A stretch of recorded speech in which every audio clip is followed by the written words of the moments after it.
Hey guys, so today we're actually speaking about ways to get rid of distraction. And I feel like as business owners, people possibly that are working from home, this is something that we could all be going through. So it's super normal. With us working from home, you could possibly have the kids, you could possibly, our husbands, wives, or, whoever's in your life, mom, dad, that could possibly be thinking that you're home, and they could possibly not understand what is it that you're doing. So I just thought I would hop on here real quick and just share with you tips on ways to get rid of that distraction. And I do feel like it's, as I said, it's normal. And I've been through it as well, and sometimes like we have to, like understand that we are fighting for the bigger picture. Like we might see our husbands or wives sitting there, with the kids hanging out, but we may not understand, like, how do I say this? We may not be very happy that that we're working while they're having fun, but we just have to remember the bigger picture. So it's super important.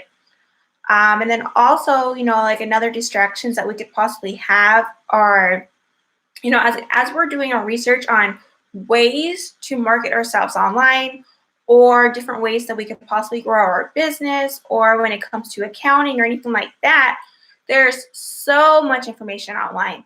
And I feel like if you are just looking and like you don't really have a game plan in mind, you can go through a rabbit hole and you could be there forever. And you're like, oh, I should go this direction. Oh, I should go that direction. So that could possibly be a distraction as well. So it's super important that you stay focused in, what is it that you're currently focused on? As if not, you could be pulled in 100 different directions and never ever complete anything. So my first tip is to be focused on one thing. Super important.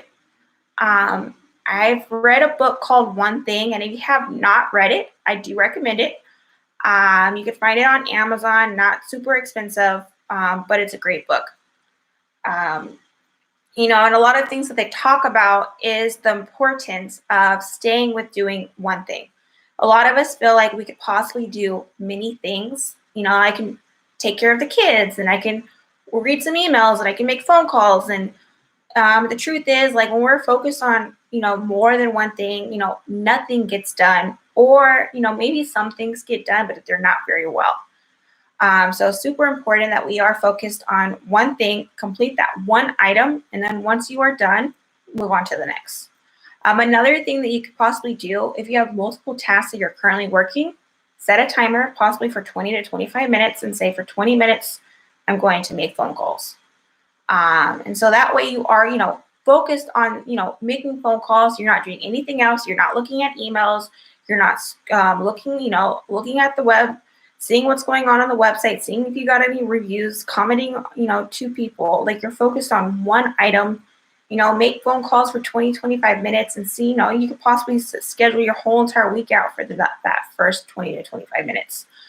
And then so the next tip, I'm going to, when it comes to notifications on our phones or on our computers, turn them off. Somebody possibly liking my video, commenting on a video, liking those, something on Facebook or Instagram isn't what we need to be focused on right then and there. So shutting off notifications could possibly help you grow your business.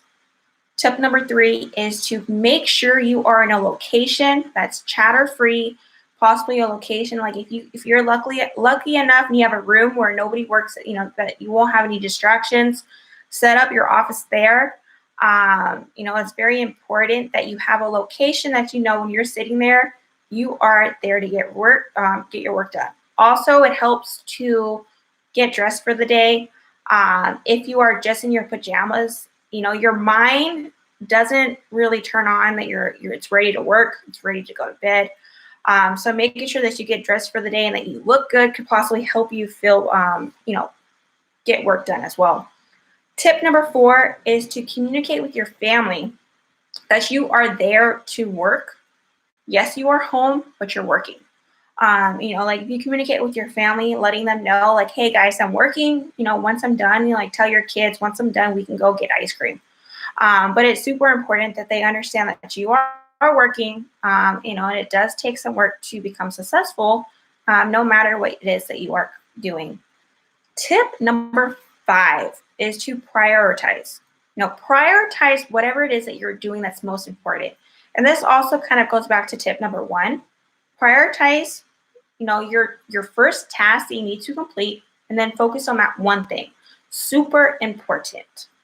And then also there you can either, you know, write everything down, or there is applications out there that can help you with task management. You know, just do you do your research. There's apps like Trello that could possibly help you with, you know, prioritizing on what is it that you need to do. There's Monday, just, you know, just a few, all types of different things that you could possibly use to help you prioritize. And I also honestly like using a planner. Me personally, I've tried Google Calendar. It's just not that, you know, to me, writing it down and actually having that visual look helps me prioritize my schedule. And then also I can like write down for, let's say today's Tuesday, I can write down exactly what is it that I need to complete today in that section. That way it just helps me prioritize what is it that's important to me for today to complete. And that way also, like, I feel like I've actually completed some things. So personally, me, planner is the way to go. You might see something else that you want to do, and whatever works for you is what you should do. And also, guys, I would love to hear some things that you could possibly, that have helped you in the past, you know, with distractions. So comment below any things that could possibly have helped you. I would love to hear them. You know, guys, my name is Shay Toya. I've been working for myself since I was at the age of 21. I'm about to be 29. And, you know, with this time, I have learned a lots of different things, what works and what doesn't work. So I just wanted to hop on real quick and just share some value with you guys. And you guys have an amazing day, and I will talk to you guys soon. Thank you.